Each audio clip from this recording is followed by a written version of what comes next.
Hello everybody. सो कैसे हैं आप सभी? ओवर है this is Radhika and welcome to BLA.in। तो जैसा कि आप सभी को मैंने बताया था कि यहाँ पर चाइल्ड डेवलपमेंट या फिर हम ये कह सकते हैं कि अपनी प्रीवियस ईयर की जो क्वेश्चन सीरीज़ है यहाँ पर हम आज से शुरू कर रहे हैं। एज़ आप सभी को पता है कि आपके एग्जामिनेशन यहाँ पर आने वाले हैं, तो प्रीवियस ईयर क्वेश्चन हमारे लिए कितने ज़्यादा इंपॉर्टेंट होते हैं।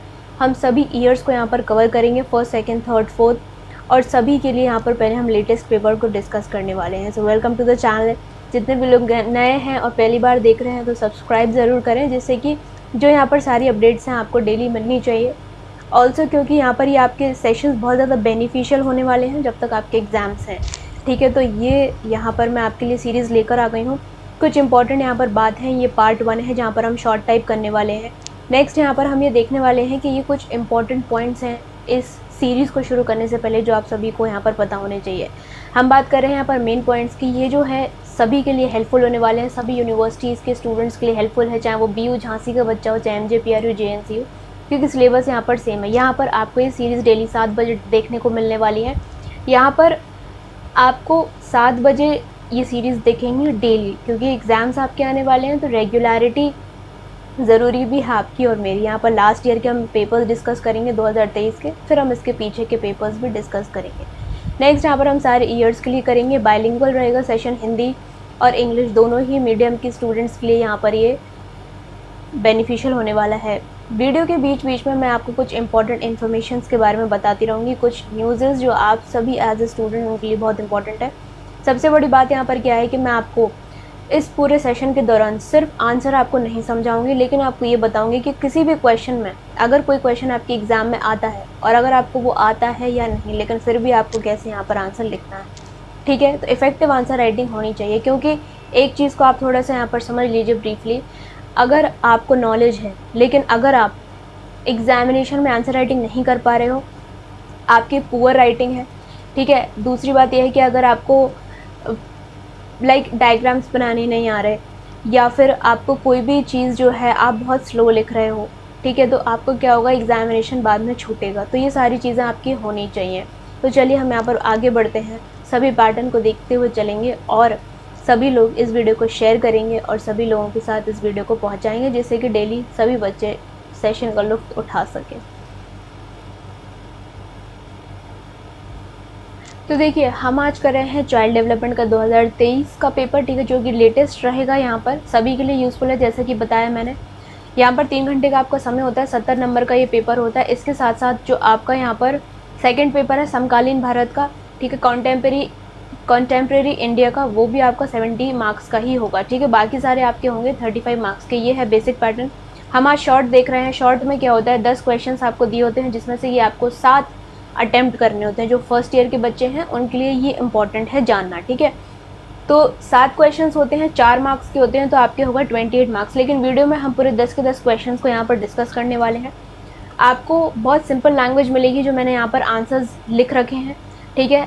इसी तरीके से आपको एग्जामिनेशन में लिखना है। कितना लिखना है, जो बच्चे पूछते हैं कितने पेज लिखना है हमको, ये चीज़ें इंपॉर्टेंट होती हैं, आपको पता होना चाहिए कि जो हम शॉर्ट आंसर लिखते हैं वो 2 से 3 पेज का होता है। 2 से 3 पेज कैसा है कि एक पेज इधर है, हमने जब पलटा तो दूसरा पेज इधर, एंड आपकी अगर स्पीड और अच्छी है तो आप थर्ड पेज और लिख सकते हो। कितने केस में, जब आपका जो क्वेश्चन है वो 4 नंबर का, जैसे कि यहाँ पर जब आपका 35 मार्क्स का होगा, ठीक है, तो वो सिर्फ 2 नंबर का आएगा, तो आपको एक पेज इधर और एक पेज उधर, दैट्स इट।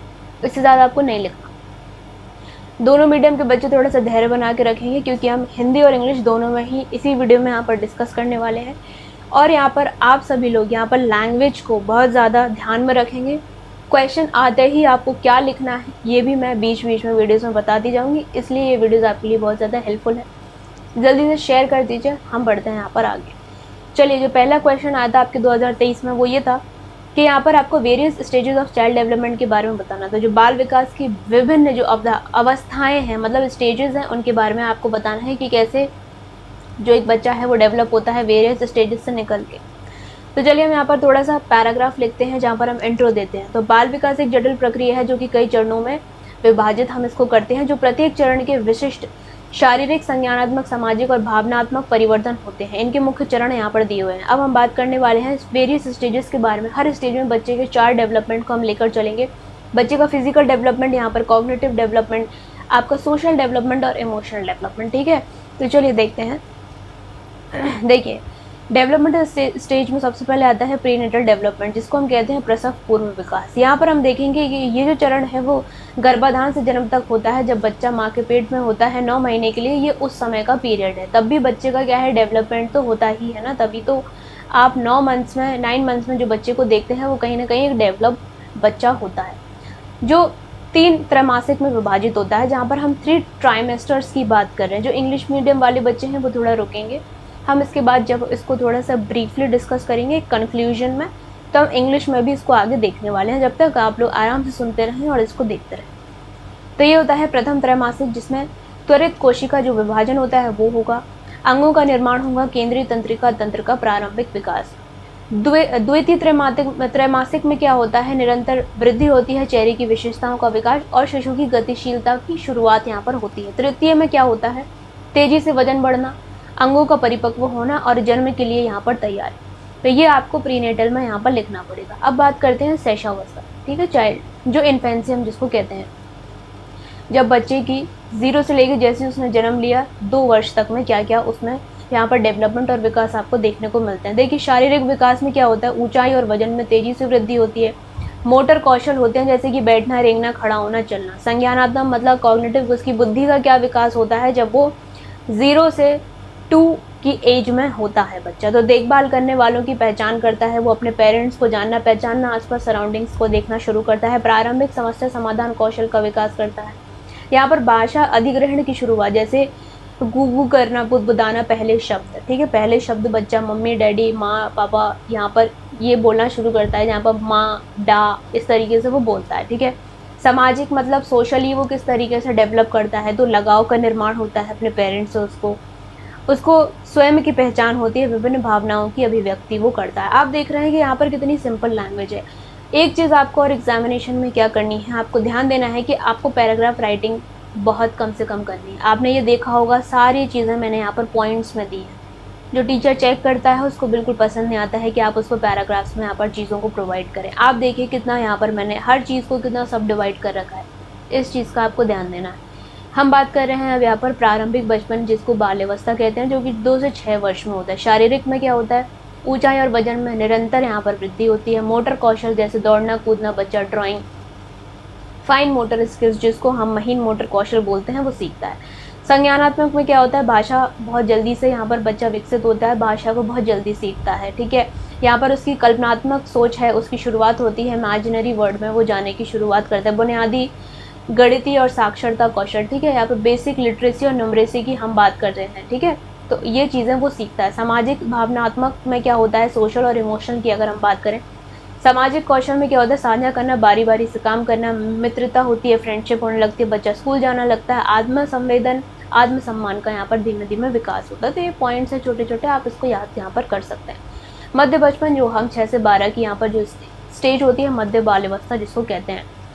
स्थिर वृद्धि होती है यहाँ पर, एकदम से क्या है आपकी ग्रोथ जो है वो धीमे धीमे होना शुरू होती है। और यहाँ पर शारीरिक क्षमताओं में आपका समन्वय और शारीरिक क्षमताओं में आपके सुधार होने लगता है। संज्ञानात्मक में क्या है, तर्कसंगत सोच, यहाँ पर लॉजिकल थिंकिंग बच्चा करने लगता है ना, समस्या समाधान उसके अंदर आ जाता है। पढ़ने लिखने का और अंक गणित में निपुणता उसको आ जाती है। ध्यान अवधि और स्मृति क्षमता में वृद्धि। तो ये सब आप चीज़ें देख सकते हैं। दो 4 पॉइंट्स भी अगर आपको याद होंगे तो ज़रूरी नहीं है कि आप सेम ये चीज़ लिखो, बट इस तरीके से आपको लिखना है और यही पैटर्न रहेगा। सामाजिक और भावनात्मक में क्या होता है, सहकर्मी संबंधों का विकास, नियमों और निष्पक्षता की यहाँ पर समझ उसको जाती है। स्वतंत्रता और जिम्मेदारी में जो उसकी वृद्धि है यहाँ पर। नेक्स्ट हम बात करते हैं यहाँ पर एडोलेसेंस की बात, ठीक है। जब बच्चा एडोलेसेंट हो जाता है 12 से 18 में, तो यहाँ पर शारीरिक में क्या होता है, यौवन और यौन परिपक्वता, फिजिकल चेंजेस आपको यहाँ पर देखने को मिलते हैं, जहाँ पर एक मेल और फीमेल दोनों फिजिकल चेंजेस से अपने में डिफ्रेंशिएट यहाँ पर नज़र आते हैं।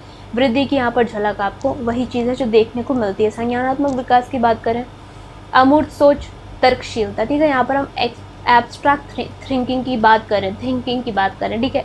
बच्चा कॉन्क्रीट से एब्स्ट्रैक्ट की तरफ जाता है, जहाँ पर अमूर्त सोच की आप इमेजिनेशन में सोचना शुरू करते हैं, ठीक है। आप अपने मर्जी से चीज़ों को यहाँ पर इंटरप्रेट करते हैं। समस्या समाधान क्षमताओं में सुधार होता है। भविष्य की संभावना और काल्पनिक जो परिदृश्य हैं उन पर हम विचार करते हैं कि हमें आगे क्या करना है। बच्चे एडोलेसेंस में यही सोचते हैं कि आगे हमारा फ्यूचर क्या है, हमें कैसे पढ़ाई करनी है, कौन से सब्जेक्ट्स लेने हैं, एक्सेट्रा।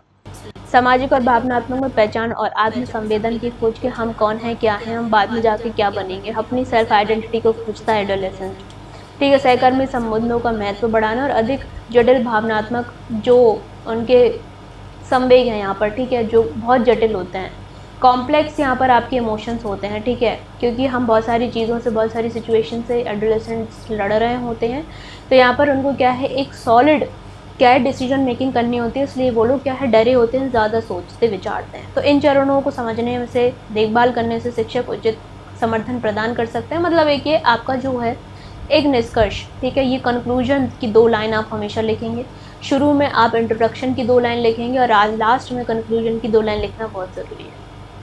आइए हम बात करते हैं इंग्लिश मीडियम वाले बच्चों के लिए। तो ये है आपका इंट्रोडक्शन, जहाँ पर फिजिकल, कॉग्निटिव, सोशल और इमोशनल चेंजेस के बारे में हमने बात करी। प्रीनेटल डेवलपमेंट के बारे में बात करी कि कंसेप्शन से लेके बर्थ तक में जो चीज़ें होती हैं बच्चे के साथ। कंसेप्शन मतलब जब वो वूम्ब में होता है मदर के, right.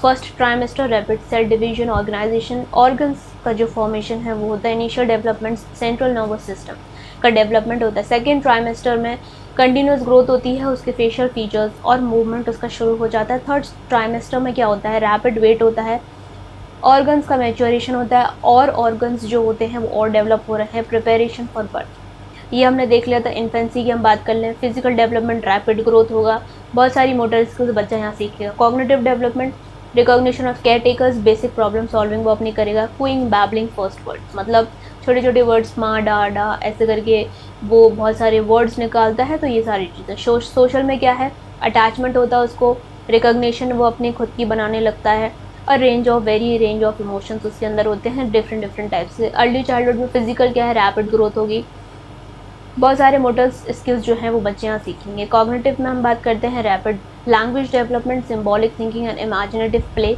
Development of basic mathematical and literacy skills. Social development में हम बात करते हैं कि sharing, taking turns, friendship formation और सेल्फ कॉन्सेप्ट और सेल्फ एस्टीम। आप देख रहे हैं कि इनको आप कीवर्ड्स भी बना सकते हैं। मिडिल चाइल्डहुड 6 से 12 में आपकी ग्रोथ हो रही है और कोऑर्डिनेशन और फिजिकल एबिलिटीज़ में आप और बेहतर हो रहे हैं। कॉग्निटिव डेवलपमेंट की बात करें तो लॉजिकल थिंकिंग बच्चा शुरू करता है, प्रॉब्लम सॉल्विंग यहाँ पर स्किल्स उसकी होती हैं, जहाँ पर रीडिंग, राइटिंग, अरिथमेटिक्स में वो अच्छा होता है। इंक्रीज अटेंशन स्पैन और मेमोरी कैपेसिटी उसकी अच्छी होती है। सोशल में peer relation, rules, fairness and यहाँ पर इंडिपेंडेंस एंड रिस्पॉन्सिबिलिटी। एडोलेसेंस में हम बात करते हैं प्यूबर्टी और सेक्शुअल मैच्योरेशन। ग्रोथ स्पर्ट्स मतलब ग्रोथ यहाँ पर तेज़ी से होती है। कॉग्निशन में क्या होता है, एब्स्ट्रैक्ट थिंकिंग होती है, प्रॉब्लम सॉल्विंग की एबिलिटी हमारे अंदर बढ़ती है। यहाँ पर मैं ज़्यादा उसको एक्सप्लेन नहीं करूँगी बिकॉज ये चीज़ें हमने भी ऊपर यहाँ पर एक्सप्लेन करी है, राइट।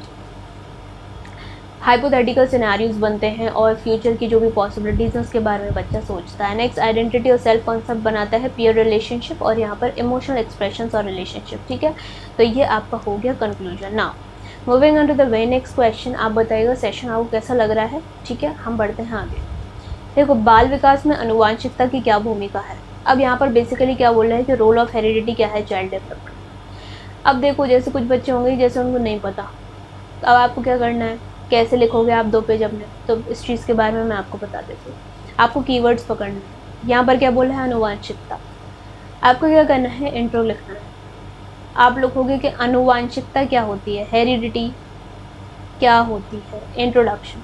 आप लिखोगे definitions according to different authors. कम से कम 4 से 5 डेफिनेशन आपने लिखी, ठीक है। आपका पेज भर गया। ये मैं उन लोगों के लिए बता रही हूँ जिन्हें कुछ भी नहीं सूझ रहा, ठीक है, क्योंकि आप एग्ज़ाम में क्वेश्चन को छोड़ के नहीं आ सकते। अब क्या है, आपका इतना हो गया, आप उसके बाद आपका ऑलमोस्ट थोड़ा सा पेज बचा है, ठीक है। उसके बाद आपको ये हेडिंग डालनी है कि role of heredity in child development में, जो कि हमसे पूछा गया। अब आप अपनी मर्ज़ी से, कुछ तो आपको आता होगा, तो आप यहाँ पर पॉइंट्स बना के लिखेंगे 1 2 3 4 एंड देन यहाँ पर कंटिन्यू। इस तरीके से आपका आंसर होगा समाप्त। और जिन बच्चों को आता है वो पहली ही लाइन से इंट्रो डालने के बाद ही सीधे मुद्दे पे आएंगे जो पूछा है कि रोल ऑफ हेरिडिटी पूछा है, हम सीधे वही लिखना यहाँ पर शुरू करेंगे, ठीक है। तो चलिए हम इसको यहाँ पर देखते हैं। और इंट्रो की 2 लाइन्स में हमने देखी यहाँ पर क्या लिखा है कि जो बाल विकास है उसमें जो आनुवांशिकता है उसकी बहुत महत्वपूर्ण भूमिका है कि आप सभी लोग ये चीज़ जानते हैं, जहाँ पर शारीरिक, संज्ञानात्मक, भावनात्मक और विभिन्न पहलुओं को प्रभावित करती है। यहाँ पर कुछ प्रमुख तरीके हमने यहाँ पर दिए गए हैं, जिसमें आनुवांशिकता का क्या रोल है बाल विकास में, उसको हम यहाँ पर बता रहे हैं। ठीक है, तो पहली बात है शारीरिक विकास की, जो हेरिडिटी है आपका, आनुवांशिकता है, वो किस तरीके से बच्चे के विकास को कहीं ना कहीं प्रभावित करती है। तो शारीरिक विकास किस तरीके से जो हेरिडिटी है वो शारीरिक विकास को प्रभावित करती है। जो आनुवांशिक लक्षण हैं वो क्या हैं, यहाँ पर ऊंचाई, वजन, शरीर रचना, त्वचा का रंग, आंखों का रंग और बालों का प्रकार। शारीरिक लक्षण माता पिता से विरासत में मिलते हैं, विरासत से मिलने वाले जीन द्वारा निर्धारित होते हैं। जैसा कि आप सभी को पता है कि जो जीन्स होते हैं पेरेंट्स के, जो बच्चों में आते हैं, उसमें कहीं ना कहीं बहुत सारे ट्रेट्स होते हैं, बहुत सारे कैरेक्टरिस्टिक्स होते हैं, ठीक है, जो डिसाइड करते हैं कि जो बच्चा यहाँ पर बॉर्न आउट होने वाला है वो किस तरीके से रहे। कई सारी चीज़ें आप जानते हैं, जैसे हमारी फैमिली में आपने देखा होगा कि अगर बहुत लंबे कोई लोग हैं तो बच्चे भी लंबे हैं। कोई ड्वार्फिज्म की अगर बीमारी को फेस आउट कर रहा है तो बच्चे भी वहाँ पर ड्वार्फ पैदा हों। तो ये सारी चीज़ें हैं। स्वास्थ्य स्थितियाँ क्या हैं, आप जैसे जी जानते हैं कि कुछ ऐसी बीमारियाँ होती हैं हेरिडेटरी, जो कि अगर पेरेंट्स को हैं तो उनके ऑफस्प्रिंग्स में भी आ जाती हैं, मतलब कि बच्चों में भी आ जाती हैं। जैसे कि यहाँ पर सिकल सेल एनीमिया के बारे में है, हीमोफीलिया, एक ऐसी बीमारियाँ हैं जो कि जीन के थ्रू बच्चों में भी यहाँ पर आ जाती हैं। उसके अलावा दमा, एलर्जी और कुछ प्रकार के कैंसर जैसी स्थिति भी आनुवांशिकता के थ्रू बच्चों के अंदर आ जाती है। जो विकास के पैटर्न्स हैं, शारीरिक विकास की दर और समय, जैसे कि यौवन का आगमन आनुवांशिक कारण द्वारा प्रभावित की जाती है। जैसे कि ये होता है ना कि जैसे आप एडोलेसेंट पीरियड में, जैसे बच्चा, कुछ ऐसे बच्चे होते हैं जो कि बहुत जल्दी एडोलेसेंट फेज़ में आ जाते हैं, कुछ बच्चों को बहुत टाइम लगता है। एडोलेसेंट फेज़ में आने के बाद भी वो चाइल्ड बच्चों जैसे लगते हैं। ठीक है, आपने देखा होगा, ये सारी चीज़ें हम लोग देखते रहते हैं और जानते भी हैं।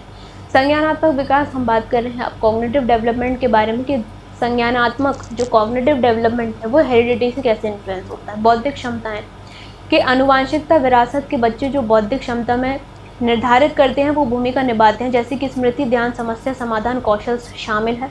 आईक्यू के माध्यम से मापी जाने वाली बुद्धिमत्ता को भी जीनों के प्रभावित, जो जीन्स हैं उससे वो प्रभावित होती हैं। और यहाँ पर जो इन्वायरमेंट के फैक्टर्स हैं वो भी कहीं ना कहीं इन्फ्लुएंस डालते हैं।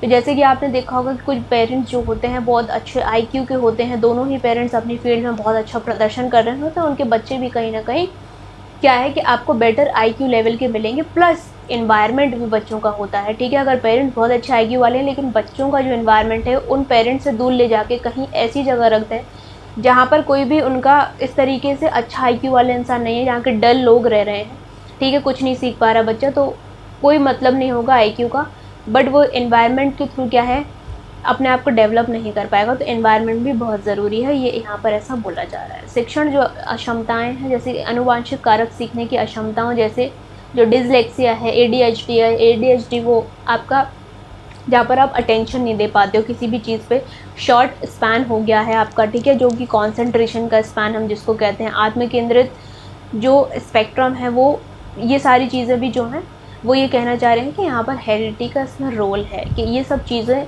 पेरेंट्स को अगर हैं तो बच्चों में भी ये चीज़ें आ सकती हैं। नेक्स्ट हम बात करते हैं भावनात्मक और सामाजिक विकास के बारे में। जैसे स्वभाव, बच्चों के जो स्वभाव, मतलब जैसा पेरेंट्स का होता है वैसे ही बच्चों के अंदर आपको कहीं ना कहीं देखने को मिलता है।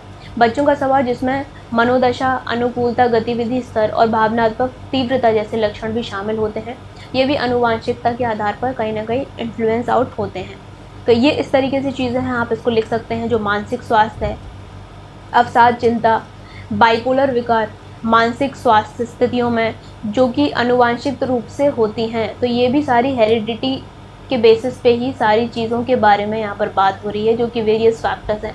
अब यहाँ पर क्या है कि गाइस ये जो यहाँ पर लैंग्वेज लिखी हुई है आपको एज इट इज़ लर्न नहीं करनी है। मैं फिर से बता रही हूँ, ये सब आपने अपने शब्दों में लिख सकते हैं। आपने इसको पढ़ा, आपको लगा ठीक है ये चीज़ मुझे समझ में आ गई ना, आप उसको अपने आंसर, अपने ही थॉट्स के साथ, अपनी सिंपल लैंग्वेज के साथ उसको मेंशन कर रहे हो एग्जामिनेशन में। नेक्स्ट, व्यक्तिगत जो विकास है, जो व्यक्तिगत अनुवांशिक और पर्यावरण कारकों के संयोजन से आता है।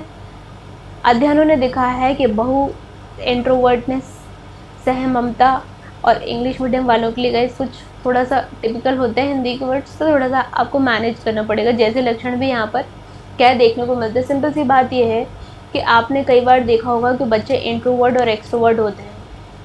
अब इसका मतलब क्या होता है? इंट्रोवर्ट का मतलब ये होता है कि जो ज़्यादा सामाजिक नहीं होते हैं, जो ज़्यादा सोशल नहीं हो पाते, जो बच्चे शांत से रहते हैं, और एक्सट्रोवर्ट वो होते हैं जो हर चीज़ में पार्टिसिपेट करते हैं, आगे से आगे बोलना शुरू करते हैं। ये भी कहीं ना कहीं हेरिडिटी का इन्फ्लुएंस होता है इन चीज़ों पे। अगर किसी के पेरेंट्स बहुत ज़्यादा इंट्रोवर्ट हैं तो बच्चे भी इंट्रोवर्ट ही निकलते हैं, ठीक है। कर्तव्य परायणता जैसे जो लक्षण हैं ये सारे आनुवंशिक आधार पर होते हैं। तो ये आपका हो गया व्यक्तिगत विकास। नेक्स्ट हम बात कर रहे हैं पर्यावरण के साथ अंतःक्रिया। जीन, पर्यावरण, अंतःक्रिया। आनुवांशिकता और पर्यावरण अक्सर जटिल तरीकों से परस्पर क्रिया करते हैं। उदाहरण के लिए बच्चा उच्च बुद्धिमत्ता के लिए एक आनुवांशिक पूर्वानुभव प्राप्त करता है, लेकिन इस क्षमता का वास्तविकता में आना इस बात पर निर्भर करता है कि उसे कितनी अच्छी शैक्षिक सुविधाएं, परिवार समर्थन और सामाजिक आर्थिक स्थितियां मिलती हैं। वही चीज़ जो मैंने आपको ऊपर बताई कि हेरिडिटी और जो एनवायरनमेंट का एक प्रोडक्ट यहाँ पर बनता है वो बहुत ज़रूरी है, ठीक है। वो कॉम्प्लेक्स होता है लेकिन दोनों चीज़ें ही बहुत ज़्यादा ज़रूरी हैं। तो हेरिडिटी में जो आपको मिला है लेकिन प्रॉपर एनवायरनमेंट नहीं मिलेगा तो बच्चा क्या है उस तरीके से डेवलप नहीं हो पाएगा। अब नेक्स्ट यहाँ पर हम एक और फैक्टर के बारे में बात करें जिसको यहाँ पर एपिजेनेटिक्स कहते हैं। ये एक ऐसी स्टडी होती है जो बताती है कि जो एनवायरनमेंट है वो किस तरीके से, एनवायरमेंटल जो फैक्टर्स हैं वो कैसे बच्चों को प्रभावित करते हैं, कहीं ना कहीं जो कि हेरिडिटी से मिले हुए फैक्टर्स को भी अफेक्ट करेंगे। तो एनवायरनमेंट आपका यहाँ पर बहुत ज़रूरी है। नेक्स्ट हम यहाँ पर निष्कर्ष की बात करते हैं। तो ये 3-4 लाइन आपको हमेशा से क्या करनी है, अपने कंक्लूजन में यहाँ पर लिखनी है। तो चलिए इंग्लिश वाले बच्चों के लिए देख लेते हैं कि हेरिडिटी का आपको इंट्रोडक्शन लिखना है कि वेरियस एस्पेक्ट्स है, फिजिकल, कॉग्निटिव, इमोशनल, और यहाँ पर जो वेरियस कीज हैं हम देखने वाले हैं। फिजिकल क्या है, जेनेटिक ट्रेट्स जो कि height, body, skin colour, hair type, ये सारी चीज़ें मिलती हैं। हेल्थ कंडीशंस के बारे में हमने बात करी थी कि cystic fibrosis, sickle cell anaemia, haemophilia, ये कुछ ऐसे हैं जो कि पेरेंट्स से बच्चों तक यहाँ पर पहुँचते हैं। Growth patterns, physical growth, one set of poverty rate और टाइमिंग्स भी हमें कहीं ना कहीं प्रभावित करती है। कॉग्निटिव डेवलपमेंट, इंटेलेक्चुअल एबिलिटीज़ के बारे में हम बात कर रहे हैं, यहाँ पे basically memory, attention, problem solving और आईक्यू की हमने बात की है। ये हमें सब अपने पेरेंट्स से कहीं ना कहीं मिलता है। लर्निंग डिसेबिलिटी की बात करें, डिसलेक्सिया, ADHD हो सकता है, ऑटिज्म स्पेक्ट्रम, जहाँ पर बच्चा कम्युनिकेट नहीं कर पाता है, ये भी हमें अपने पेरेंट्स से कहीं ना कहीं मिलती है, ठीक है। इमोशनल और सोशल टर्म्स में अगर हम देखें कि हमारा किस तरीके से मूड है, कितने जल्दी हमें गुस्सा आता है, जैसे किसी के पेरेंट्स को बहुत गुस्सा आता है तो बच्चों को भी वही उसी तरीके से जो उनको एनवायरनमेंट मिलता है, और हेरिडिटी से भी उनको बहुत गुस्सा आ रहा होता है कहीं ना कहीं, ठीक है। आप कितनी जल्दी इमोशंस को अपने कंट्रोल कर लेते हो, ये सारी चीज़ें हैं। मूड है, अडेप्टेबिलिटी है, कितना जल्दी आप अडेप्ट करते हो किसी भी इन्वायरमेंट में जाके। Activity level, emotional intensity, genetic basis, temperament, ठीक है। ये सारी चीज़ें आपको इन्वायरमेंट और हेरिडिटी दोनों से ही यहाँ पर आपको देखने को मिलती हैं। मेंटल हेल्थ की हम बात कर लें, डिप्रेशन, एंग्जाइटी, बाइपोलर डिसऑर्डर्स, ये सारे जेनेटिकली आप पर ट्रांसफ़र होते हैं। पर्सनल डेवलपमेंट की अगर हम बात करें तो combination of genetics and environmental factors है, क्योंकि पर्सनालिटी कुछ हमारे पेरेंट्स की तरह हमारे हो सकती है, लेकिन जो भी एनवायरनमेंट में हमें इन्फ्लुएंस कर रही हैं चीज़ें उसके हिसाब से भी हमारे ऊपर ओवरऑल पर्सनालिटी का असर बनता है। कई लोगों के साथ मिलना जुलना, उनसे सीखना है, देन हम कहीं ना कहीं बेटर तरीके से अपलिफ्ट करते हैं अपने पर्सनालिटी डेवलपमेंट में। Next, interaction with the environment, gene environment interaction, जहाँ पर सेम ये चीज़ बोली गई है कि environment and heredity both are important for child development, ठीक है। तो ये सारी चीज़ें हैं। नेक्स्ट हम बात कर रहे हैं एपिजेनेटिक्स, जो कि हमने देखा कि ये जीन एक्सप्रेशन को कहीं ना कहीं इन्फ्लुएंस करते हैं, सच एज स्ट्रेस और न्यूट्रिशन जेट टर्न्स और जीन्स ऑन और off affecting a child development. तो एपिजेनेटिक्स ये इस चीज़ की यहाँ पर स्टडी है कि जो एनवायरनमेंट फैक्टर्स हैं वहाँ पर किस तरीके से जो आपको स्ट्रेस है, जो आप न्यूट्रिशन ले रहे हो, ये सारी चीज़ें आपको कहीं ना कहीं इफ़ेक्ट करेंगी। अगर ये चीज़ पुअर है तो आपके जो यहाँ पर ट्रेड्स हैं उन पे भी इफेक्ट पड़ेगा। नेक्स्ट यहाँ पर हम कंक्लूजन की बात कर लेते हैं कि 3 to 4 स्टेप्स आपके कंक्लूजन के हो सकते हैं कि येट जो जेनेटिक्स है वो कितना बड़ा रोल प्ले करती है चाइल्ड डेवलपमेंट में, और इस तरीके से ये सारे फैक्टर्स जो हमने यहाँ पर डिस्कस कर, ठीक है। तो चलिए नेक्स्ट हम यहाँ पर बात कर लेते हैं mention the factors influencing child development. अब यहाँ पर हम बात करने वाले हैं कि जो बाल विकास है उसको प्रभावित करने वाले कौन कौन से कारक हैं। हम टोटल सारे कैरेक्टरिस्टिक्स के बारे में बात करेंगे। बेसिकली यहाँ पर अब हम बात करने वाले हैं कि हेरिडिटी प्लस जो हमारा एनवायरनमेंट, वो दोनों मिल के किस तरीके से चाइल्ड का जो डेवलपमेंट है, जो बाल का विकास, उसको प्रभावित कर। तो देखिए आपको हर जगह ये 2 से 3 लाइन हमेशा नज़र आएंगी। बाल विकास को प्रभावित करने वाले ऐसे कई कारक होते हैं, ऐसे आपको लिखना पड़ेगा, जो शारीरिक, हमारे संज्ञानात्मक, सामाजिक, भावनात्मक विकास को प्रभावित करते हैं।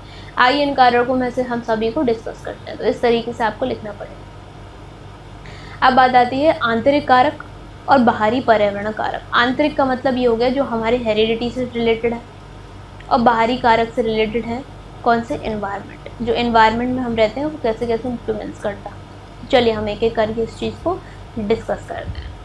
तो पहले सारे फैक्टर्स हैं हमारे हेरिडिटी वाले। आंतरिक जो कि जैविक कारक हैं, देखो हम इसको एक एक करके पढ़ते हैं, आपको सीधे सीधे समझ में आएगा। अनुवांशिकता, बच्चों की शारीरिक जो विशेषताएं होती हैं जैसे ऊंचाई, वजन, उनकी आंखों का रंग, उनके बालों के प्रकार अनुवांशिकता से प्रभावित होते हैं। हम ये सारी चीज़ें अभी ऊपर डिस्कस कर चुके हैं। बौद्धिक क्षमता और स्वभाव भी अनुवांशिकी द्वारा निर्धारित होता है। ये बहुत ही सिंपल लैंग्वेज है, आप सभी को बिल्कुल ईजिली समझ में आ रही होगी। स्वास्थ्य और पोषण, गर्भावस्था के दौरान जो माता होती है उसको पोषण और स्वास्थ्य दोनों बच्चे को शारीरिक और मानसिक विकास पर गहरा प्रभाव डालते हैं। जो मदर है, जिसके वूम्ब में जो बच्चा है, अगर जो मदर है वो अच्छा न्यूट्रिशन नहीं ले रही, स्ट्रेस ले रही है, या फिर उसको एनवायरनमेंट अच्छा नहीं मिल रहा है, तो उस चीज़ का प्रभाव जो वूम्ब में उसके बच्चा डेवलप हो रहा है उस पर भी होगा। ठीक है, तो ये सारी फैक्टर्स हैं जो कि हम अफेक्टिंग वाली जो यहाँ पर बात है क्वेश्चन में कर रहे हैं। जन्म के बाद बच्चे की पोषण स्थिति उसकी वृद्धि और विकास के लिए महत्वपूर्ण होती है। अगर बच्चे को अच्छा पोषण नहीं मिल रहा जन्म लेने के बाद, तो भी उसका डेवलपमेंट अच्छे से नहीं हो सकता। ठीक है, मस्तिष्क का विकास, यहाँ पर हम बात कर रहे हैं मस्तिष्क की रचना और कार्य क्षमता भी अनुवांशिकी और प्रारंभिक अनुभवों से प्रारंभ होती है, या मतलब प्रभावित होती है। यहाँ पर प्रारंभ नहीं, हार्मोनल प्रभाव जो है, हार्मोनल जो परिस्थितियाँ हैं, परिवर्तन हैं, जैसे कि यौवन के दौरान हार्मोन का बदलाव शारीरिक और मानसिक विकास को प्रभावित करती है। ठीक है, जब आप एडोलेसेंट की तरफ बढ़ते हैं तो there are various hormonal changes, जिसकी वजह से बॉडी फिजिक में आपको चेंजेस मिलते हैं। आपका स्ट्रेस लेवल, एंग्जाइटी लेवल, आप बहुत ज़्यादा सोचते हैं, कॉम्प्लेक्स यहाँ पर चीज़ों के बारे में सोच रहे होते हैं, तो ये सारे हार्मोनल चेंजेस हैं। ये सारी चीज़ें आपके डेवलपमेंट को अफेक्ट करती हैं। नेक्स्ट हम बात करते हैं, ये होगा हेरिडिटी के बेसिस पे जो कारक हैं। अब हम बात कर रहे हैं एनवायरनमेंट के बेसिस के जितने भी कारक हैं, मतलब बाहरी पर्यावरण, परिवार का जो वातावरण है। ठीक है, जैसे कि माता पिता का प्यार, देखभाल और समर्थन बच्चों को भावनात्मक और सामाजिक विकास के लिए महत्वपूर्ण है। आपने देखा होगा जो बच्चे बहुत अच्छी फैमिलीज़ में होते हैं वो कहीं ना कहीं एक बेटर मेंटल स्टेटस में होते हैं, बजाय उन बच्चे जिनको कंसिस्टेंटली आपने देखा होगा जो डांट पड़ती रहती है, वो बच्चे बहुत ज़्यादा इंट्रोवर्ट भी हो जाते हैं, उनका बिहेवियर उन सब चीज़ों से इफेक्ट होता है। ये क्या है, सब हमारा एनवायरनमेंट ही तो है, जो हम आसपास देख रहे हैं, जो हम फील कर रहे हैं, उससे हमारा बिहेवियर बहुत ज़्यादा चेंज होता है। परिवार के सदस्यों के बीच जो संबंध है, वही चीज़ है कि जो रिलेशंस है, अगर बहुत अच्छे रिलेशंस हैं तो इतना कोई आपको स्ट्रेस नहीं होता। लोग बाग जब कोऑपरेटिव होते हैं, हम अपनी बातों को शेयर कर सकते हैं। हम भी एडल्ट्स हैं, हमको भी एक बहुत अच्छा एनवायरनमेंट चाहिए होता है, भले ही। एंड नेक्स्ट क्या है कि अगर यहाँ पर मान लीजिए अपने पेरेंट्स हैं, वो हमारी बात ही नहीं सुन रहे, तो हम कितना चिड़चिड़ा सा फील करते हैं। वी वांट एनवायरनमेंट जहाँ पर लोग हमारी सुने, हम एक डिसीजन मेकिंग तक पहुँचा सकें। तो ये सारी चीज़ें फैक्टर्स हैं जो कि हमको अफेक्ट करते हैं। नेक्स्ट, शिक्षा और सीखने का अवसर। प्रारंभिक शिक्षा और सीखने का अवसर जैसे कि प्री स्कूल, खेल गतिविधियाँ संज्ञानात्मक विकास को बढ़ावा देती हैं। तो हमें प्रॉपर बच्चे को, अगर बच्चा स्कूल नहीं जा रहा तो वो उसकी सोशल स्किल्स कितनी पुअर हो रही हैं।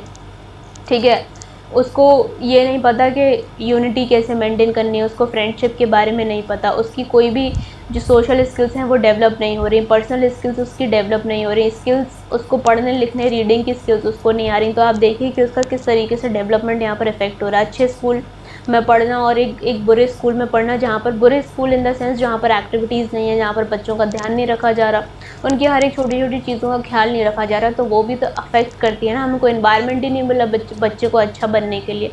तो ये सारे फैक्टर्स हैं। आपको देखिए ये सब नॉर्मल चीज़ें हैं, ये जो पॉइंट्स हैं यहाँ पर, ये हम खुद से भी बना सकते हैं, कहीं ना कहीं हमें कोई दिक्कत नहीं होगी। ठीक है, सामाजिक और आर्थिक स्थिति जो है, परिवार की जो सामाजिक और आर्थिक स्थिति है वो बच्चों को विकास को प्रभाव डालती है। अगर एक बहुत रिच फैमिली से बच्चा बिलोंग करता है, या फिर एक एवरेज जहाँ पर पैसों की ऑलमोस्ट कोई कमी नहीं है, तो बच्चे को अच्छा न्यूट्रिशन मिलेगा, अच्छा स्कूल मिलेगा, कपड़े पहनने को अच्छे से मिलेंगे, घूमने फिरने को मिलेगा। वहीं पर अगर आर्थिक स्थिति पेरेंट्स की अच्छी नहीं है तो वो भी तो अफेक्ट कर रहा है। हम अच्छे स्कूल में नहीं जा पाए, अच्छा कुछ खा पी नहीं पाए, अच्छा पहन नहीं पाए, हमारा अच्छा सोशल सर्किल नहीं बना। तो ये सारे इन्वायरमेंटल फैक्टर्स हैं जो कि हमारे डेवलपमेंट को कहीं ना कहीं अफेक्ट ज़रूर करते हैं। ये सब हम जानते हैं बहुत अच्छी तरीके से, बिकॉज एज एडल्ट्स हम इन सब चीज़ों को फील कर पाते हैं। ठीक है, आर्थिक कठिनाइयाँ हैं, तनाव, बच्चे बच्चे के विकास को नकारात्मक रूप से प्रभावित करता है कि जिनके पेरेंट्स यहाँ पर फाइनेंशियली स्ट्रांग नहीं होते, वो कुछ बच्चे छोटे से ही पैसे कमाने का प्रेशर यहाँ पर ले लेते हैं, तो उनके कई तरीके के डेवलपमेंट्स इसी वजह से नहीं हो पाते हैं। तो संस्कृति और समाज, नेक्स्ट पॉइंट हम यहाँ पर बात करें। संस्कृति और समाज के मूल्य, मानदंड और परंपराएं बच्चों को व्यवहार और दृष्टिकोण को प्रभावित करती है। बिल्कुल करती है। हमारा जो कल्चर है वो हमें बहुत कुछ सिखाता है और अलग अलग चीज़ों के बारे में सिखाता है। नेक्स्ट यहाँ पर रिसोर्सेज की बात करी गई है कि जो समाज में उपलब्ध संसाधन और अवसर होते हैं वो भी बच्चों को विकास की जो श्रेणी में है उसको प्रभावित करते हैं। मित्र, हमारे दोस्त, आप सभी जानते हैं मित्र और जो सहकर्मी हैं वो प्रभाव बच्चे की सामाजिक कौशल, आत्मसम्मान और पहचान के विकास के महत्वपूर्ण होते हैं, क्योंकि जो हमारा पीयर ग्रुप होते हैं हम उन्हीं की तरह दिखना चाहते हैं, उन्हीं की तरह लगना चाहते हैं। जो उनके थॉट्स हैं हम वैसे ही अपने थॉट्स को मैच करना चाहते हैं। तो ये हमारा मित्र वाला ग्रुप हो गया, फ्रेंडशिप वाला ग्रुप हो गया। हम उनसे किस तरीके से सीख रहे हैं, ये भी हमारा एनवायरनमेंट ही है।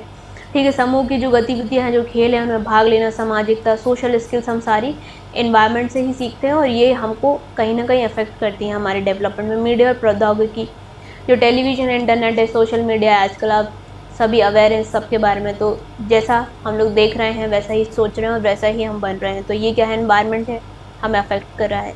तकनीकी उपकरण जो हैं वो समय और सामग्री को गुणवत्ता के अनुसार सकारात्मक और नकारात्मक प्रभाव में डालता है। जैसा कंटेंट हम कंज्यूम करते हैं वैसे ही हम आउटपुट यहाँ पर देते हैं। तो सोशल मीडिया का प्रभाव तो आप सभी बहुत अच्छे से यहाँ पर जानते होंगे। नेक्स्ट हम बात करते हैं निष्कर्ष के बारे में। 2-3 बातें यहाँ पर आपको लिखनी रहेंगी, जैसे कि यहाँ पर आप बता देंगे कि एक जटिल प्रक्रिया है बाल विकास, जिसमें आनुवांशिक, जो हेरिडिटी, एनवायरनमेंट, दोनों के फैक्टर्स कितने ज़्यादा महत्वपूर्ण होते हैं। जैसे स्वास्थ्य हो गया, माता पिता, शिक्षा, समुदाय, ये सब मिलकर वातावरण निर्माण करते हैं और बच्चों को जो सकारात्मक रूप से प्रभावित जो उनका विकास है उसको करते हैं। नेक्स्ट यहाँ पर हम बात कर लेते हैं कि एक इम्पॉर्टेंट आपके लिए चीज़ है गाइस, आप लोगों के एग्ज़ाम्स यहाँ पर आने वाले हैं, तो जितने भी बच्चों को ये हमारी न्यूली लॉन्च जो क्वेश्चन बैंक की सीरीज़ है वो आप ले सकते हैं। यहाँ पर आपका डिस्काउंट चल रहा है। 499 रुपीज़ में आपको टोटल 6 सेट मिल जाएगा। ठीक है, सेट ऑफ 6 मिल जाएगा।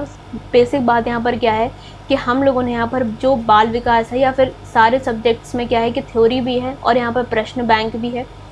सबसे अच्छी बात क्या है कि 2023 का पेपर यहाँ पर आपको सॉल्व मिलेगा और 2011 से लेके 2022 के सारे पेपर इसमें आपको मिल जाएंगे। जितने भी क्वेश्चंस हमने इसमें सॉल्व करे हैं, कहीं ना कहीं 10 साल को लेके जो मेजर क्वेश्चंस इंपॉर्टेंट थे वो हमने इसमें सॉल्व किया है। इसी से पूछे जाएंगे क्वेश्चंस जो बार बार पूछे गए। तो अभी आपको अगर बुकिंग करनी है आप इस नंबर पर व्हाट्सएप करिए और अभी आप अपना ये क्वेश्चन बैंक को बुक कर सकते हैं। तो चलिए यहाँ पर हम एक बार इंग्लिश में देख लेते हैं कि जो चाइल्ड डेवलपमेंट है उसके वेरियस फैक्टर्स हैं। यहाँ पर हमने देखा बायोलॉजिकल, जो कि हेरिडेटरी है, और ये है एनवायरनमेंट। हेरिडेटरी से क्या होता है, जेनेटिक्स, हमने eye colour, hair shape, hair, weight, body के बारे में बात कर लिया। इंटेलेक्चुअल में हमने बात कर लिया है कॉग्निटिव इंटेलिजेंस के बारे में। हेल्थ कंडीशंस में क्या है, डिसीजेस भी हो जाती हैं, अस्थमा, एलर्जीज, ये सब हमें कहीं ना कहीं फैक्टर्स ये जो हैं हेरिडेटरी वाले जो हमें प्रभावित करते हैं। प्रीनेटल में क्या होता है कि पेरेंट्स, नॉट पेरेंट्स बट जो आपकी मदर है, यहाँ पर उनकी जो हेल्थ है वो बच्चों को, जो बच्चा ऑलरेडी वूम में है उसको प्रभावित करता है। ड्यूरिंग प्रेगनेंसी उन्होंने क्या चीज़ें ले रखी हैं, एक्सपोजर्स टू टॉक्सिस, अगर कोई हार्मफुल सब्सटेंसेज हैं, अल्कोहल, ड्रग्स या मेडिकेशंस अगर मदर लेती है तो जो फीटल डेवलपमेंट है उसको प्रभावित वो करती है। बर्थ कंडीशंस क्या है, बर्थ में वेट, प्रीमैच्योर बर्थ या कॉम्प्लिकेशंस ड्यूरिंग डिलीवरी अगर होती है तो ये सारी चीज़ें आपके ऊपर क्या है, प्रभावित आपको करेंगे, आपके डेवलपमेंट को कहीं ना कहीं इफेक्ट करेंगे। ठीक है। नेक्स्ट, ब्रेन का डेवलपमेंट, न्यूरोलॉजिकल जो ग्रोथ और डेवलपमेंट है ऑफ द ब्रेन और नर्वस सिस्टम का, ये भी हेरिडिटरी से आता है। हार्मोनल चेंजेस हमने बात करी, प्यूबर्टी, फिजिकल और इमोशनल डेवलपमेंट, ये भी आपके हेरिडिटी से आता है। नेक्स्ट हम बात करते हैं एक्सटर्नल और ये एनवायरमेंटल फैक्टर्स के बारे में। फैमिली में पेरेंटल का इन्वॉल्वमेंट, जो पेरेंटिंग की स्टाइल है, कैसे हैं वो, बहुत गुस्सा करते हैं या बहुत शांत हैं, आपको किस तरह का माहौल दे रहे हैं, फैमिली का क्या स्ट्रक्चर है, बहुत सारे लोग रह रहे हैं, कम लोग रह रहे हैं, ठीक है, ये सारी चीज़ें अफेक्ट करती हैं। सोशियो इकोनॉमिक क्या है, पेरेंट्स की फाइनेंशियल कंडीशन कैसी है, आपको एजुकेशनल अपॉर्चुनिटीज़ कैसे मिली, आपका हेल्थ केयर कैसा रहा।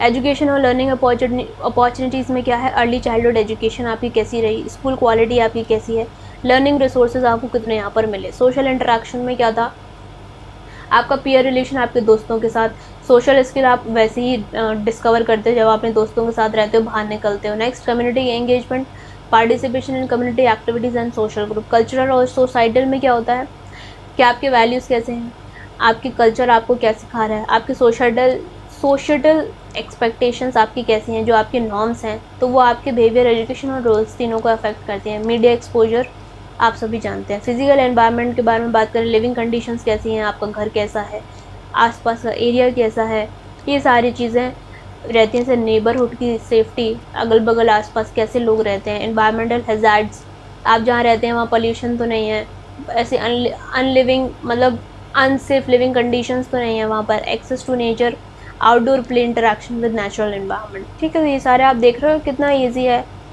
आपको ये जो लैंग्वेज है वो ईजी टू बिल्कुल लर्न वाली लग रही होगी, और ऐसे ही लैंग्वेज आपको यहाँ पर लिखनी है। ये बात कर रहे हैं हम यहाँ पर कंक्लूजन के बारे में। एक चीज़ मैं और कह देना चाहती हूँ आप सभी से कि यहाँ पर देखिए, ये नेक्स्ट स्लाइड क्या कहती है कि चैनल को सभी लोग सब्सक्राइब कर लीजिए, क्योंकि इसी तरीके की जो वीडियोज़ हैं वो डेली यहाँ पर आने वाली, तो आपके इंटरेक्शन से ही हम यहाँ पर वीडियोज़ ला पाएंगे। नेक्स्ट जो भी ये वीडियोस आने वाली हैं, इसका पहले से जो अनाउंसमेंट है वो हम करते हैं टेलीग्राम चैनल पे। आप सभी को पता चलेगा कि नेक्स्ट वीडियो कौन सी आने वाली है, तो टेलीग्राम चैनल जल्दी से ज्वाइन कर लें। जितनी भी पीडीएफ्स वगैरह आपको सब यहीं मिलेंगी, लिंक आपको डिस्क्रिप्शन में मिलेगा, जाकर यहाँ पर ज्वाइन करें। चलिए नेक्स्ट हम बढ़ जाते हैं। एक ये हमारा क्वेश्चन है कि जो ह्यूमन ग्रोथ है और डेवलपमेंट है, इसमें क्या अंतर है। ये ऐसा क्वेश्चन है जो कि बार बार रिपीट होता है, और लास्ट ईयर भी आपका ये क्वेश्चन यहाँ पर आया हुआ है। तो चलिए हम इसको यहाँ पर देखते हैं। तो यहाँ पर हम डिफरेंस देखने वाले हैं। एग्जामिनेशन में आप क्या कर सकते हो, टैबुलर फॉर्मेट में भी कर सकते हो, जो कि मैं अभी आपको नीचे दिखाऊंगी। ठीक है, आपने क्या किया, पहले ह्यूमन ग्रोथ के बारे में बताया, उसकी परिभाषा कि मानव वृद्धि क्या है। जो शारीरिक परिवर्तन है वो आकार में वृद्धि को संदर्भित करता है। ये मुख्य रूप से क्या होता है, आपके शरीर की ऊंचाई, लंबाई, जो वजन है और अन्य शारीरिक विशेषताओं की मात्रा को वृद्धि में दर्शाता है। बेसिकली हम यहाँ पर बात कर रहे हैं फिजिकल डेवलपमेंट के बारे में। ठीक है, जो ग्रोथ होती है उसको फिजिकल एस्पेक्ट में यहाँ पर देखते हैं। प्रमुख पहलू क्या है, ऊंचाई और वजन आपकी बढ़ती है, अंगों को आकार मिलता है। मापन यहाँ पर देखते हैं कि जो मानव वृद्धि है उसको मापा जा सकता है, कैसे, आंकड़ों के माध्यम से व्यक्त किया जा सकता है, जहाँ पर ऊंचाई, वजन और शरीर के अंग मापदंड जो कि हम देख ही सकते हैं। आपको हाइट आप देख सकते हो, अपना वेट देख सकते हो। ठीक है, नेक्स्ट समयावधि वृद्धि मुख्य रूप से बचपन और किशोरावस्था के दौरान अधिक स्पष्ट होती है और वयस्क तक धीमी हो जाती है। मतलब जब आप ओल्ड एज में जाते हो, सिंपल सी बात है, जब ओल्ड एज में जाते हो तो धीमी हो जाती है, और ये सबसे ज़्यादा आपके एडोलेसेंट तक चलती है। आपको ज़ोरदार यहाँ पर फिजिकल डेवलपमेंट आपको देखने को मिलता है टिल द एज ऑफ 18। वहाँ पर आपकी हाइट भी बढ़ती है, वेट भी बढ़ता है, सब कुछ। ये सारी चीज़ें जो फिजिकल आस्पेक्ट हैं आपको एडोलेसेंट तक देखने को मिलते हैं, फिर ये स्लो डाउन हो जाते हैं। नेक्स्ट हम यहाँ पे ह्यूमन डेवलपमेंट की बात कर रहे हैं। डेवलपमेंट में हम सारे एस्पेक्ट्स को यहाँ पर लेकर चलते हैं। देखिए आप देख सकते हैं, शारीरिक, संज्ञानात्मक, सामाजिक, भावनात्मक विकास को संदर्भित करता है। ये सारे एस्पेक्ट्स को लेकर चलता है जो डेवलपमेंट है। और जो हम ग्रोथ की बात करते हैं वो बेसिकली बात होती है फिजिकल डेवलपमेंट के बारे में। ये केवल शारीरिक वृद्धि तक सीमित नहीं होता, बल्कि मानसिक और सामाजिक पहलू में भी ये समावेशी होता है। ठीक है, मतलब इंक्लूडेड ये सारी चीज़ें होती हैं। मुख्य पहलू क्या है, संज्ञानात्मक विकास होता है आपका, सामाजिक विकास होता है, भावनात्मक और नैतिक मतलब मॉरल वैल्यूज़ यहाँ पर आप सीखते हैं। मापन कैसे होता है कि मात्रात्मक रूप में ये क्या है, कठिन होता है, क्योंकि बहुत सारे एस्पेक्ट्स होते हैं इसमें, वेरियस 5 से 6 फैक्टर्स होते हैं जो एस्पेक्ट्स होते हैं, हम इसको डेवलपमेंट के अंदर देखते हैं। जैसे शारीरिक के मापदंड की तुलना में हम इसको चेक कर सकते हैं कि फिजिकल जो एस्पेक्ट है हम इसको ईजिली दे सकते हैं, बट जो सोशल इमोशनल जो चीज़ें हैं इसको मापना क्या है, कॉम्प्लेक्स होता है। तो उसी के बारे में वो बात कर रहा है। नेक्स्ट यहाँ पर क्या है, सारांश। तो आपने यहाँ पर क्या किया, वृद्धि और विकास के बारे में एक लाइन लिख दी कि यहाँ पर आपने कंक्लूजन बता दिया कि इस तरीके से ये हमारा ग्रोथ होता है और इस तरीके से हमारा क्या होता है, डेवलपमेंट होता है। नेक्स्ट हम यहाँ पर देखो, इस तरीके से आप एग्जाम में क्या है, एक टेबल बना सकते हो। टेबल ज़्यादा प्रभावित करेगी एक टीचर को। ठीक है, इस तरीके से आपने बढ़िया से एक टेबल ड्रॉ करी, उसमें लिखा एस्पेक्ट और यहाँ उसमें लिखा ह्यूमन ग्रोथ और ह्यूमन डेवलपमेंट। ये हिंदी वाले बच्चे भी कर सकते हैं। ह्यूमन ग्रोथ में क्या करेंगे, फिजिकल साइज और बॉडी मास, लेकिन यहाँ पर सारे चेंजेस देखने को मिल रहे हैं। यहाँ पर सिर्फ हाइट वेट की बात कर रहे हैं, लेकिन यहाँ पर ओवरऑल की बात कर रहे हैं। हाँ, यहाँ पर क्वान्टिफाइबल चीज़ों की हाइट वेट हम क्वांटिटी में हम इसको चेक कर सकते हैं, लेकिन यहाँ पर क्वालिटी डेवलपमेंट होता है, क्योंकि हर तरीके का डेवलपमेंट हम यहाँ पर देखते हैं। ये सिर्फ फिजिकल डायमेंशंस के बारे में बात करता है, लेकिन ये सारे डायमेंशंस के बारे में बात करता है। ये चाइल्डहुड और एडोलेसेंस तक ही हमको दिखता है, लेकिन ये ओल्ड एज तक भी हमको नज़र आता है। न्यूट्रिशन, जेनेटिक्स इसको अफेक्ट करते हैं, लेकिन यहाँ पर education, environment, social interaction, culture factors ये प्लस न्यूट्रिशन, जेनेटिक्स और हेल्थ भी इसको अफेक्ट करता है। नेक्स्ट ग्रोथ क्या होती है, height, weight gain in muscle mass. लेकिन यहाँ पर बच्चा क्या है, यहाँ पर स्पीकिंग भी सीखता है, वो रिलेशनशिप भी बिल्ड करता है, इमोशनल रेगुलेशन भी होता है, मॉरल वैल्यूज भी सीखता है, लीनियर और मेजरेबल है। और ये क्या है, क्वालिटेटिव है, ये थोड़ा सा कॉम्प्लेक्स होता है, इसको ज़्यादा जल्दी से हम यहाँ पर मेजर आउट नहीं कर सकते। नेक्स्ट सेल डिवीजन और एनलार्जमेंट ऑफ टिश्यूज़ होता है, क्योंकि आपकी हाइट कैसे बढ़ती है, कहीं ना कहीं सेल्स डिवाइड हो रहे हैं आपके, ठीक है। यहाँ पर कॉग्निटिव हो रहा है, सोशल इंटरेक्शन हो रहा है, यहाँ पर बुद्धि का विकास भी हो रहा है, आपके इमोशनल एक्सपीरियंसेस भी बिल्ड हो रहे हैं, और यहाँ पर आपको स्किल्स भी आप सीख रहे हो। यहाँ पर बायोलॉजिकली और जेनेटिकली ये दोनों तरीके से इन्फ्लुएंस होता है, और ये क्या है, सभी चीज़ों का कॉम्बिनेशन है, बायोलॉजिकली भी है, साइकोलॉजिकल भी है, सोशल भी है, और इन्वायरमेंटल चेंजेस भी आपको यहाँ पर देखने को मिल रहे हैं। तो इस तरीके से आप टेबल बना के एग्जामिनेशन में इसको कर सकते हो। देखिए गाइज, यहाँ पर हमारे भी बचे हैं कुछ 6 क्वेश्चंस और शॉर्ट वाले, ठीक है। 6 क्वेश्चंस हमारे अभी शॉर्ट के बचे हैं, प्लस जो 4 हैं वो हमारे लॉन्ग के बचे हैं। अब आपको क्या करना है, मुझे एक चीज़ बतानी है कि ये जो आपको सेशन है ये लग कैसा रहा है, ठीक है। यहाँ पर हम देखिए हिंदी में भी डिस्कस कर रहे हैं, प्लस उसके बाद यहाँ पर इंग्लिश मीडियम वालों के लिए भी डिस्कस कर रहे हैं। आप इसमें और क्या मॉडिफिकेशन चाहते हो, आप इसको कैसे स्टडी कर पाओगे, ठीक है। ये सारी चीज़ें आप मुझे कमेंट सेक्शन में बताएंगे। यहाँ पर जो सेशन है हम इसको नेक्स्ट पार्ट में कंटिन्यू करेंगे, और जब तक कि आपको क्या है, आज मुझे रिव्यू देना है, आप सभी का काम ये है, आप सभी लोग कमेंट करेंगे और बताएंगे कि आपको सेशन ये कितना यूज़फुल लग रहा है, ठीक है, क्या ये आपके लिए यूज़फुल है या नहीं है, ठीक है। और जो चीज़ें हम उसको नेक्स्ट में कंटिन्यू करेंगे। आपको डेली 7 बजे ये सेशंस मिलेंगे।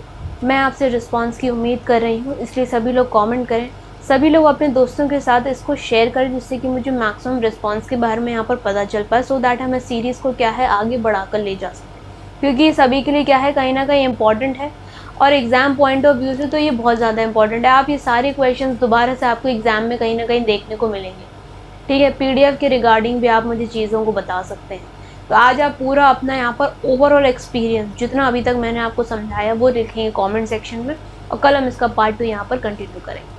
This was the session, I hope आपके लिए चीज़ें सीरियसली गाइस हेल्पफुल रही हो, क्योंकि इनमें बहुत मेहनत लगती है, स्लाइड्स बनाने में आप जानते हैं बहुत मेहनत लगती है, सारा मैटर एक्यूमुलेट करने में, प्लस आपके लिए आप देख सकते हैं यहाँ पर कि कितनी ईजी लैंग्वेज आपके लिए सब कुछ करी गई है, और हिंदी में भी लाया गया, इंग्लिश में भी लाया गया, ठीक है।